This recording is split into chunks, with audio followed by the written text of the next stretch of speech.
Hey guys, how we doing? Just Juicy here, Cricket Strength, and for you members, we've got a very special, well, sort of special. He looks very special anyway. Interview today with my old mucker Jack Brooks. Brooksy, how are you? Yeah, very well, thanks, Juicy. Thank you. Happy New Year, everyone. You had a good one? It looks like it. Yeah, I ate very well, mate. Yeah. Did you? You always did. Now, I've been wanting to get Brooksy on for a while. I've been trying to track him down, and he's been very evasive. Because he didn't think he's enough to say. But for me, his almost story of getting into cricket is massively interesting. And for a lot of you guys who haven't been involved in sort of the county system, it can show you that there is a way to get to the top without having been in that as well. I saw a lot of Brooksy in his early years and the stuff he had to do to get where he is. It was very impressive. And if you didn't know, his main nickname is Susan Boyle as well, which So you said this is professional, mate. So Brooks, let's jump straight in, buddy. Um, Tell us a little bit about your backstory. Where you were, what sort of your, how did you first get into cricket? Where did you used to play, and all that sort of leading up to getting to Northants. Probably no different to your classic Saturday afternoon cricketer, really. Had an older brother and a dad who played, and I just sort of got brought up with cricket in the family. So I probably bowled my first ball from about 3 or 4 years old, and started sort of playing youth age group stuff from 7, and then played village cricket up until I was 20. I went through the Oxfordshire youth system in terms of age group stuff, which obviously not a first class county. So unless you're really good, you don't really get noticed. But I was pretty consistent. I was a good, decent wicket taker, but I was always told I was too small, not fit enough, not quick enough. Everything that goes with it, really. So I never really took it serious as an option to be a professional cricketer because I had so many sort of negative comments about it. So I just played cricket for fun. So who Um, sort of jump in there, mate? Who was sort of saying those sort of things to you? Was it the coaches at Oxfordshire or other coaches? no, Or the Oxfordshire lot were always pretty good because I always performed for them. But it was just going through to the next level, and like the Bunbury Festival when you're 15.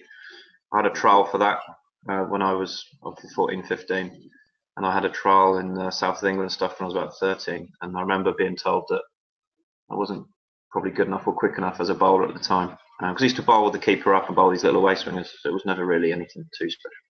still? And obviously, um, but I didn't really take it as like I'm just going to give up the game or anything. I just didn't think I'd ever be good enough to kick on. Really, I didn't really know any better. So I like proving people wrong. So I went away and just carried on doing my thing.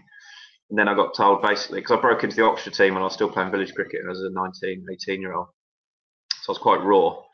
I hadn't played like the highest club level, so I was probably a little bit out of my depth. But I was told that you probably should take it more serious, and you never know what could happen. So I went to Australia one winter, played grey cricket all winter, and grew up. Sort of worked 9 till 5 during the week, and just sort of came back a different guy. Really, I got fitter and a lot more grown up. And I moved clubs, went and played Premier League cricket for Oxford in the home counties Prem.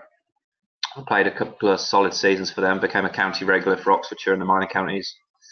And I suppose I just had 2 real solid years behind me and started bowling decent pace. I was fitter, stronger, was a lot maturer, and had sort of the bit in my teeth because I've never been shy of sort of trying to improve and be sort of as good as I could be. And then I got offered trials basically. I got offered a chance to trial second team stuff if that's what floated my boat because we had a few contacts where I played. So I ended up at Surrey first of all and played a couple of games for them. Didn't go too well. Probably didn't really fit into the Surrey environment either at the time. 2008, I think it was when I was trialing for them. I played a couple of games, but bearing in mind I'm working a 9 till 5 and taking time off work to play cricket as well, which was fine. But I was taking a lot of time off. My boss ended up giving me paid leave as long as I promised to keep it quiet and go around shouting around the office that I was still being paid when I wasn't turning up for Mondays and Tuesdays here and there. It was what I wanted to do, and that summer was huge for me because I was going well on Saturdays for Oxfordshire and I was trialling as well. So I was playing a lot of cricket, bowling a lot of overs. My body was ticking over. I was keeping fit, and then I was after getting rejected by Surrey. I turned up at Northants where you were involved at the time. I don't think I met you to begin with, but remember rocking up to a net trial with all the young academy lads and the second team lads who weren't playing in the first team at the time. And they were all hungover. I picked a brand new ball out of the nets and just started bouncing them for an hour and a half, whatever it was, when Dave Ripley was coach. Alan Hodgson was there as well. They sort of pulled me aside at the end with all these other trialists that had turned up as well. And I was expecting to be told, all right, thanks for coming, we've got another one in a few weeks. Come to that and we'll see what we can do for you. But basically, they just pulled me aside and said, look, we'd like a beer. We want to get you a game as soon as possible for the second team. And I was like, right, okay. So it was all really positive straight away. I played my first game in the twos, and I suppose it's right place, right time. Turning up at county that need bowlers as well. I took 6 for and scored 40 odd in my first game. It was at the county ground as well, on the county wicket. So played another 2 games. You probably remember that, yeah. I played another 2 games that summer for Northants twos, and then it came to like near the end of the season when people were getting released and all that sort of stuff. I remember David Capel pulling me in and basically offering me a one-year contract. So I went from being a 9 till 5, playing a little bit of cricket here and there as your hobby, to suddenly here's a career opportunity. Yeah. But at the time, literally, all I thought about was I don't want to turn it down. It's less money than what I'm on in my sales job, which I was doing pretty well in as a future career. I was sort of 24 years old as well, so it's that point where you've got to think about what you want to do. But I thought, even if I have 1 year as a pro cricket, I don't want to say no. I don't want to turn that down. That's all I had on my mind. It was play 1 year, hopefully play a game or 2, and you have that on your sort of CV and pat yourself on your back for the rest of your life. You have 1 year in the pro game. So I turned up, got stuck into the training when you were S&C coach there. It was all a bit of a new world for me. I had no idea about what was right for my body as a bowler. Like, I hadn't done it as like a proper career related thing. I just went to the gym and got the treadmill or the bike and threw some weights around without really ever doing any proper work. So that was an eye opener. It was the first year of 12-month contracts as well, if you remember. Yeah, so it was on. So counties had a lot more power over players. So it was probably the first winter you were able to get everyone in and give them proper programs. I'm not sure. The boys, to be fair to them, they've been in all the time, but they hadn't been properly getting paid for it. So that was when it transitioned from. I think it was an extra $5,000 or something like that everyone got. Yeah, it was. Yeah. So everyone was pretty good. All the older players probably didn't enjoy it, sort of, who had been used to a different regime. But for me, it was perfect because I obviously was new to it. I wanted to learn, I wanted to train, I wanted to get as fit as possible. I'd like to think I've got one of those characters and personalities that's quite infectious in terms of positive attitude on people. And I remember you turning around at one point and saying, just imagine if you came in your first year and took 60 wickets. And I was like, I didn't even really appreciate what you meant at the time. I was like, well, 60 wicket season, what's that? It's basically like unheard of, especially for a first year pro. So obviously since then I've done it a couple of times, so it's something that's stayed in the memory bank for a while. Just to be, if I was only going to have 1 year, I needed to get my best shot, get stuck in, try and be likable, but also try and show that different side to you where you've got to compete. So it's let's go back a little bit though. You say that people saying you weren't big enough and all that sort of stuff. Was it when you went to Australia that things actually changed, or was it before that? Yeah, well, I didn't really have a growth spurt in my teens, like especially my early mid-teens. I was really small at school. I was probably the smallest boy in the year.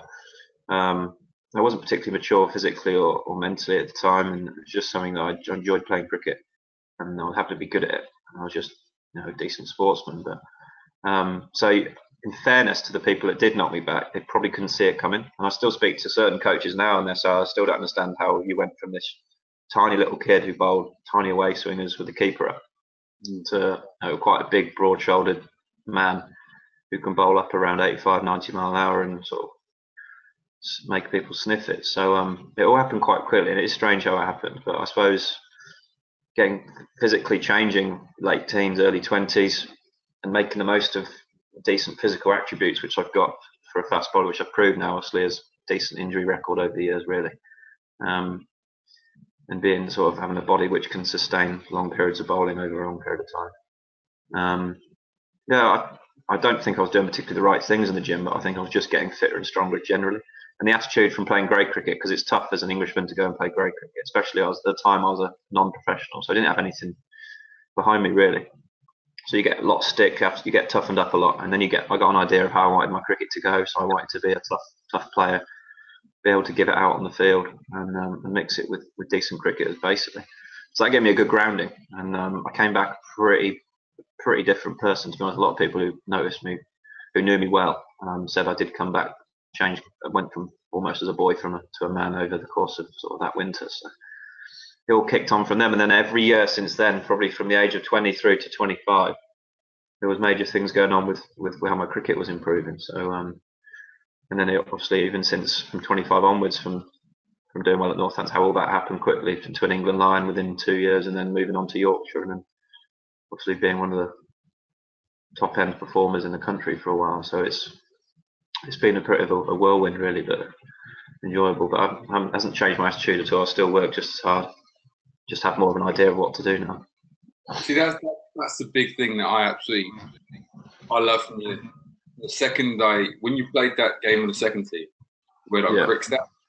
And so I think we'd been away with the first team. We came back and we were this lunatic who got 6 wickets and it was stupid long hair. I looked at it and it was every time you got a wicket, running off, going mental.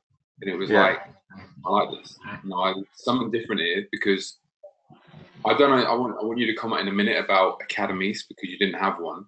But I think that, because I see a lot of kids coming on academies thinking they've already made it, and they don't have that absolute drive. And then stay there on the academy, and then they get offered probably I don't know what you got offered, probably about 18 grand or something from Nine Capes for your first year. It was more than that, but it wasn't life changing. Yeah, they almost snip it and say, well, no, I want to be on 30 grand a year first up. Where it's no, if you've got the hunger, desire to actually prove yourself, and then everything comes. That's probably where, when I said to you about 60 wickets, and I say it to the young bowlers quite a lot about that. You have one season when you go up near 50 wickets, for the next 3 or 4 years, wherever it be, someone will take a chance and you'll have a career.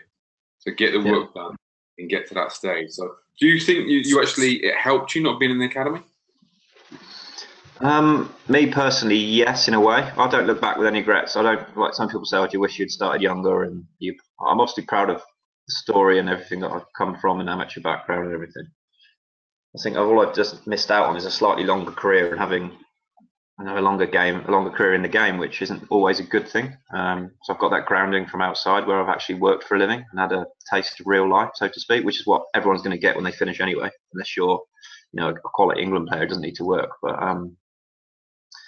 I wouldn't change it. I think Gloucester Academy at one point did have a look at me when Oxfordshire had links with Gloucester, but they didn't really take me serious enough as a bowler back then, which is fair enough. And I probably didn't want it enough. I think the main key with me in the changing was the mental changes. I mean, the physical changes always happen eventually, but the mental change, you've actually got to want to put the yards in. You've got to want to work harder. You've got to want to prove people wrong. It's not like professional sport, especially cricket. You're almost set up to fail a lot of the time. There's not going to be an awful lot of time when it's going well. Even though I've looked at my career and I've hardly had a bad few months, really, looking back on it. But there have been tough times, and you've got to be able to work through them. And if you're in and out of the first team, not playing too much first team cricket, it's a horrible place to be at times. But you've got to take it on upon yourself, and if you're any good, you make the most of it. Because if you're a good bowler or seam bowler, you're like gold dust around the country, everyone wants bowlers, don't they? So there's batsmen everywhere that second teams are filled with batters, but they're not always your decent bowlers. So if you've got something and someone gives you a good kick up the arse to say make the most of it, you've got to be able to be man enough to take notice of it. But I think academies are good for what they are. They obviously get you. It's a lot more professional now than when I started. You get you ready for the pro game in terms of everything that goes with it, physical, mental, psychological, everything that goes with it. And you sort of get ingrained into it early on. But then there's the other side of things where you're maybe too ingrained and you lose your natural personality and everything that you potentially could have had. Because my personality hasn't changed. Like I started playing village cricket and my hair grew. I wore the headband. Village cricket, Premier League cricket, county cricket, and every level I went up, people were like, oh, you should take it serious, cut your hair. I was like, well, that doesn't stop me from taking cricket serious. And it became sort of part of me in the end of the day. I got a lot of stick for it, but it didn't change me one bit. I've always tried to play the game how I want it, how I'd like to watch it, in terms of your attitude and entertainment. Everything I do on the field is for real anyway. It's not as if I'm just clowning around and running around. It's genuine excitement, and I love taking wickets. And when I started, that was, every time I got a wicket, I thought this is another chance to get another contract or whatever. So So I love winning, talk and I love winning. So if you're taking wickets and helping the team out, then you're going to be a happy chap, aren't you? talk to me about. So you come in, you've done your winter. It was Yeah, probably a little culture shock and everything. yeah, To be fair, Northlands were a good professional outfit, really. There's a few things that were going on, which was a bit of a joke, but um, the way the boys train was brilliant. There's a good set of lads there, good set of bowlers there. So talk to me about your first season because it wasn't easy for you. So talk how you found not sort of immediately getting the first team, but then your first class debut. Talk to me about that. yeah. So 2008 into 2009 was the time I arrived and got stuck into it. And obviously, I came in with no real knowledge of what was going on, whether I'll be playing much. I've probably figured that I wasn't going to play that much, if at all, and if there was injuries or I was tearing up the second team. And I had no real reason to have that behind me where I was thinking, demanding where I should be playing. Because you get a lot of people who don't play and they're like, I should be playing, or why is he playing, and all that sort of stuff. But with me, it was just a case of I'm just happy to be here at the minute. Like, as you said, the Northlands at that time, everyone got on with each other. There were some good lads. Like, I'm still best mates with a couple of the lads who were in the second team with me back then, who are still at the club now. Everyone socialised with each other. At a smaller club like that, when you're in a small area, everyone sort of sees each other all the time. Yeah. Much like Worcester, where you're like a little family off field as well, aren't you? So it was great fun, and it was good for me to go from sort of a settled home life into a settled sort of changing room where the majority of people got on really well with each other. So that helped me actually help relax into my cricket as well, because I knew people wanted me there and they were happy for me to be doing well. And I actually did pretty well in the twos all year. Bowled a lot of overs, took wickets. I probably enjoyed probably would not even a regret, but in terms of professionalism, I probably wasn't as professional as I could have been off field. But I was probably just caught up in the lifestyle a little bit. And as a young lad, that's probably no different to what anyone else was doing. I certainly wouldn't do it now. I can't get away with it now. So, but yeah, ended up I've got in the odd squad for games, but I think more to give me the experience of those sort of match days and how it was going to go about without actually ever having an inkling that I was going to play, which was good, which is what you need. You're just thrown in completely at the deep end, sink or swim. But as it was, I ended up making my debut, which is still one of the biggest thrills I've had in the game, and still one of my career highlights was making my debut against Australia as the Ashes touring team in 2009, with the likes of Ponting and Brett Lee and all these guys in the squad who did, ironically, Ponting and Lee didn't play, but you had like your stellar names. Mitchell Johnson, even though he was a bit wayward back then, he was still rapid. But you had like Shane Watson, Stuart Clark, Peter Siddle. I think Mike Hussey was skipper in that game. Obviously, he'd been an ex-Northlands player, and he was a bit of a hero in the town. So they were a class team, like from all the way through. And obviously, I'm going from playing in front of them, one man and his dog, club cricket, minor county, even second team cricket, no one really watches it. And then suddenly I'm turning up to the county ground in a 3-day game. I live just around the corner, and I didn't sleep for the whole game. The adrenaline was just flying through me. It was ridiculous how excitable I was. And you're playing in front of, I don't know, 5,000 or 6,000 every day, maybe. I don't know how much Northlands takes. You're obviously going to get a very biased pro-England crowd. It's like almost playing for England in a really small atmosphere. Everything I did, or everything anyone of us did, was greeted by cheers and everything, and it really got the adrenaline going. I realised then that this is what I wanted to do. This is what I was almost made to be for. Like, I love playing in front of big crowds. Ever since then, I've been like not shying away from it, not bottling it under pressure or anything. Like, this is what I want to do: play in front of big crowds and try and entertain, really, and test yourself and see how good you can be under those sort of pressured environments. And, yeah, it was amazing. I took 2 wickets in the same over, and it was just my first class wicket was an Australian international in front of 6,000 people. Ended up at third man in front of the crowd, like waving my arms about, jumping around. It was sensational. It was like fun. Still now I talk about it to people who want to know my story. Like, it's still very much a career highlight for me, how that game put me on the map a little bit. People then started talking about me. I had loads of friends and family came to watch every day, so it meant a lot for me for them to be there. And Sky Sports News. You gave a famous interview to David Fulton of Sky Sports News that was rags to riches, straight from a caravan to pro cricket. And He actually complained about that to the club. Yeah, I know, yeah. And he ended up being my agent for a couple of years, and I didn't let him forget that. Do your research, mate. But yeah, that gave me the sort of, here I am. This is what first class cricket is about, and this is what I want to do. And knew then that I was good enough.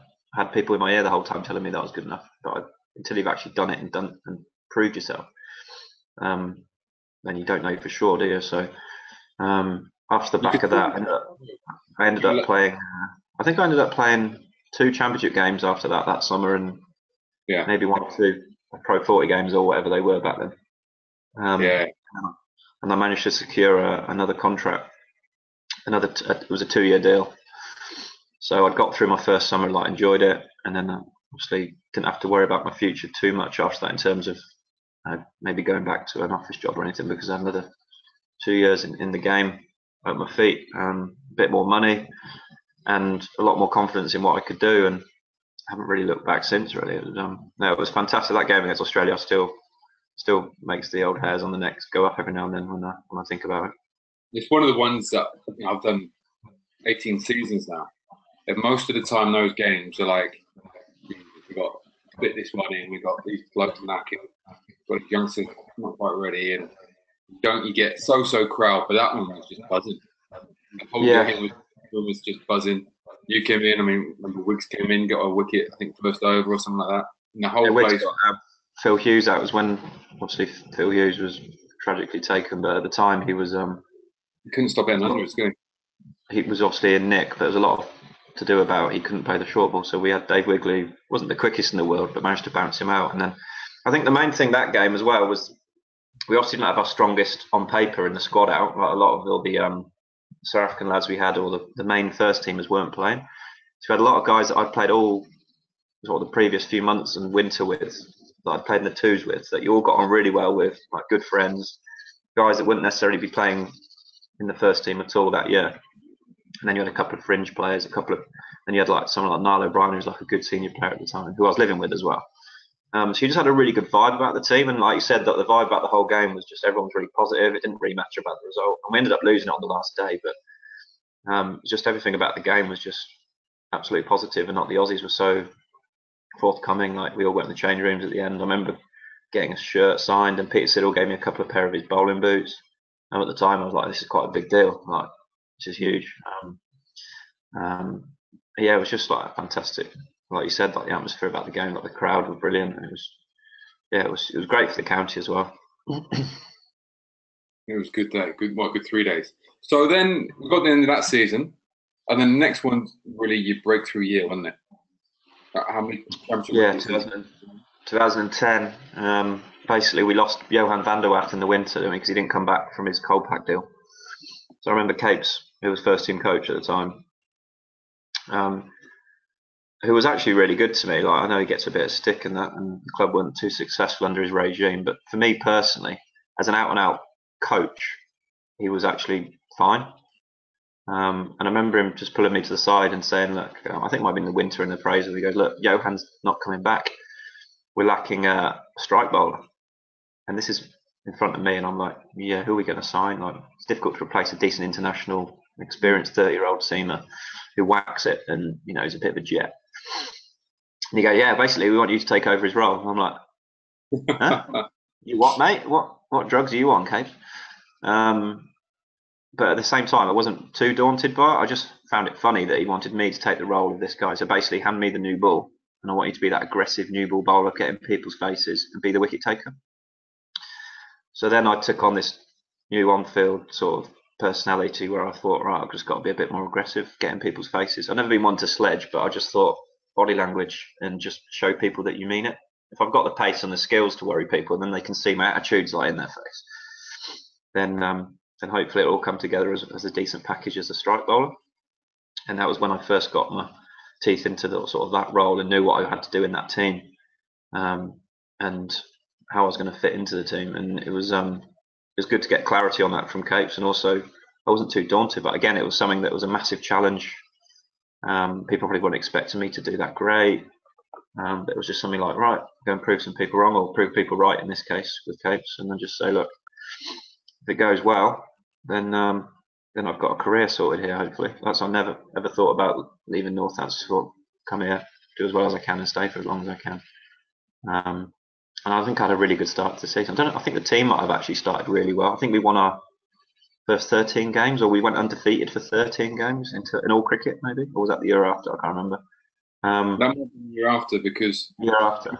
Yeah, 2010 I came to Worcester and we went up, and then 2011 I think so you guys 2010 went might up. have been a bad year then. 2010 might have been an average year, but I actually took quite a few wickets. I think I took 43 wickets in 9 games, and then I got injured because of I played so much cricket. The body was running on fumes basically, and as much as all the physical work you can do, I'd never really struggled with back injuries or anything like that at that point. I just got basically a stress reaction, which I don't know if it was diagnosed as that at the time, but it clearly was. So I was trying to bowl through it the whole time, trying to play all forms of cricket and training, and my body was just going, that I need a rest. So I broke down after 9 Champo games and God knows how many other white ball games. And that was about halfway, 3/4 of the way through the season, and I didn't play an awful lot after that. But I'd obviously shown enough in those games what I was capable of. Because you had a quarter-final in Somerset, and then you came up to us for a 4-dayer, and I remember you were pretty much sleeping for the 4 days. You were just shot. Yeah, well, the quarter-final didn't go away. I remember doing quite well in the game, but Somerset were also a really strong team back then and completely wiped the floor. We weren't the same Northants that they are now in terms of 2020 bullies. Back then we were just very underdogs and weren't expected to win. But I remember that Worcester game, and it was a very low-scoring, close game over about 3 days, wasn't it? Yes. Yeah, you were a long way behind and came from nowhere. Jumbie got a few runs and you won it, and then Nick Madumba. Yeah, we won a game we probably shouldn't have done. We weren't in the right frame of mind because we just lost the quarter-final. We had no time off in between games. It was just kind of like classic county grind where not everyone's up for it. And we somehow dug ourselves through, just hung in the game. And then on the last day, I think we chased and managed to win about 7 or 8 wickets down. And then nicked one of your dumbbells from the gym and made you cry. And then went back to Northants. But yeah, that season was big in terms of how my career's gone. In terms of, I then proved to myself that I knew I was capable of being a good first class bowler. I'd risen to the challenge of being a strike bowler, which is something I've done ever since in my career. The only problem was at that time when I started to break down was we had obviously thin stocks in the bowlers, when there was a few injuries or lack of form. And because I was probably bowling better than most of the other lads, I was being used as a wicket taker and also as a sort of somebody to draw out the runs a bit, which obviously I don't do anymore as a bowler. That's not my mindset. But at the time, I could sort of flip between the 2 roles, if you like. So I was bowling a lot more overs, and I wasn't really as effective as a strike bowler from doing that. So no surprise at the overs. Yeah, it's no surprise that the sort of the grind coiled with me in the overs. I think now I'm looked after a lot better, and bowlers in general usually are. Yeah. The next year was when it went big for you, really, really big, wasn't it? Because you, like you said, you had that good start. I remember you, Lukey, and Dave Willey getting truckloads of wickets, winning. Well, that winter as well, I did 2 or 3 weeks with Dennis Lilly's fast bowling academy in Chennai. How was that? Well, that was also just a real good eye-opener experience. Capes was going out there as a coach with what would be the sort of young bowler camp now. What is based at Loughborough, when they take 6 young bowlers and just sort of smash them in the gym and take them away sometime to Poch or South Africa somewhere. Because it was in the early years then, and I was with I think there was about 4 or 5 other bowlers: Jake Ball, Andrew Carter, I think Boyd Rankin. Can't remember the other 2 off the top of the head. And I got basically invited because Capes was going as an assistant coach and he was our coach. They basically said, look, you can bring one of your lads with you if you want. And he's got to pay for it, but he can come along for the 2 or 3 weeks, whatever it was, with Dennis Lilly. You're going to be in Chennai, alien conditions, learning how new skills and all this. And we'll obviously have a strength and conditioning program with it as well. So it'd be a good experience for one of your bowlers. So I was told this is how much it will cost. It'd be like 1,500 to £2,000. And at the time I was like, right, it's obviously a decent excursion. Is it going to be worth it? But luckily the Northants supporters clubbed in and paid for it. They all must have got wind of it somehow, or Capes might have got in touch with them and said, look, Jack wants to come. Can you help him out? and they ended up paying for the whole trip, which was obviously brilliant. I've never forgotten it since, and it's very kind of them to do that. So I went and had sort of 2 or 3 weeks in Chennai. I'd never been to India before. Met Dennis Lilly, who's like one of my all-time heroes. Does things a little bit differently. He doesn't coach anymore, but he did. He always was big on certain aspects of technical stuff in bowling. Just tried to get your bowl as fast as possible, and then just sort of pulled your action to pieces. And yeah, just had a good fun for a couple of weeks. Gave you a little eye opener into the ECB setup as well, because it was an official sort of ECB training camp. And then obviously I came back fit and strong, and started the season like an outward whirlwind again, and just flew through. And we fell away and didn't win anything. We should have at least got promoted, which was a very disappointing year for us. But from a personal point of view, again, my name was on the map and being talked about. And I managed to break in, got into the England line setup, I think, at the end of that season, having only had 2 full years as a pro, sort of leading the attack and having that responsibility as knowing my role. I was broken into sort of the ECB setup, and I was now on the fringes of the England team, and it was like, what is going on? How quickly is this going for me? So how is that, man? For someone like you who's come from oblivion almost into a county setup, into leading the attack, into getting wickets, into working with Dennis Lilly, and then around 2012 or 13, your name's been talked about everywhere. Yeah, people saying he's going to be out of contract. Every club in the country wants to sign you. How was that? Well, it was just ridiculous. I don't remember ever sitting there and taking stock of the situation, because I think if I'd overthought it, it might have played in my mind a bit. I just remember just enjoying what I was doing, being recognised, because I'd never really expected myself to play for England, even though I turned pro. I never really had. I get out of bed every day, even now, like I want to play for England. This is my main aim as a professional sportsman. You always got to aim for that as high as you can. But because I didn't have any experience or form, or I hadn't proved myself, so I didn't expect anything. I wasn't like arrogant enough to think, I could play for England. I was just sort of living the moment and I was doing things my own way. Like I've come into the game doing it my way. I was doing well my way, like a bit of an old school cricketer who goes to the gym, works hard, takes his wickets, and then has a few beers, gets up and does it all again the next day. And then obviously you have a full 6 months with the Lions, where you're at Loughborough for a month, end up in Bangladesh, Sri Lanka, Abu Dhabi, Dubai, mixing it with guys who've played for England, who I've watched on TV. Then we end up playing the England team on tour in the games. You're mixing it with the big dogs then, and you're right in front of the coaches, and you've got your chance to sort of put your hand up.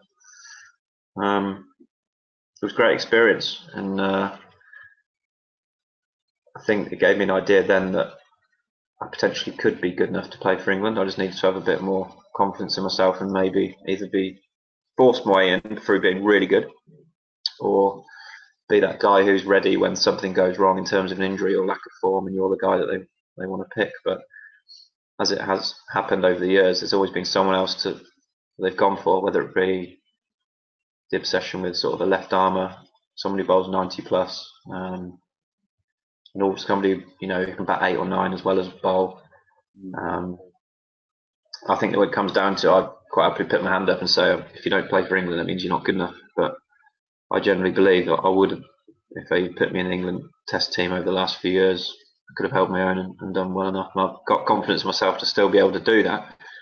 But I don't sort of get hung up on it or anything, because it's not really the be all and end all in life. And to be involved and to do what I've achieved in the game has been fantastic. But if playing for England was slightly too far out of reach, then so be it. But I've given it a good crack.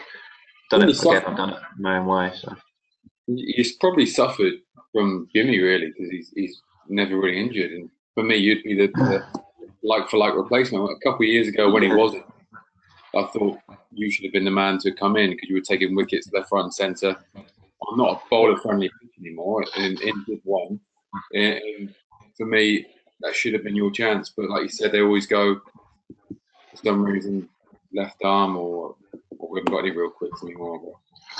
Yeah, I think exactly, because I don't get hung up on it, because you're up against one of the world's greatest ever bowlers, and certainly England's greatest ever. I mean, his records prove that. So if I'm saying why haven't I played for England, I'm like, well, if I'm playing the same era as Jimmy Anderson, I'm lucky enough to have trained with him up close, like chatted to him and learned from him. Like that's an experience in itself. And at the same era, I think Graham Onions was in his peak as well around that sort of time when I was around then, sort of 2008, 9, 10, whatever it was. And at the end of the day, I literally am an opening bowler, strike bowler. You know, I'm not a slip fielder. I'm not, you know, your natural backward point. I'm not going to come in and bomb 6s at 8 or 9. I'm not an absolute bunny, but if you are going to pick me, I'm more likely going to bat 10 or 11 and do your job opening the bowling. But I know that I've had chats. There was an England Lions coach a couple of years ago when I was last involved. I basically questioned why I hadn't even played that much on that tour. I wanted to get an idea. My head was a bit of a mess, and I wanted to get an idea of, you know, if I'm ever going to play for England, what have I got to do? How am I going to get in? And they went through this sort of, you're not sexy enough in terms of you're not a left armer, you're not 90 mile an hour, you haven't got that X factor. And you've got to be, if you're going to be an out and out bowler like you are, you've got to be someone like a Jimmy who's like that good, who can get away with it. So I'm like, well, I'm not sexy enough, but I've just taken 60 wickets in a season 3 years in a row. So taking wickets is, you know, that's the sexiest thing a bowler can do. But again, like, if that's not what they're looking for, then I'm not going to complain. Maybe I haven't been quite good enough for the next level.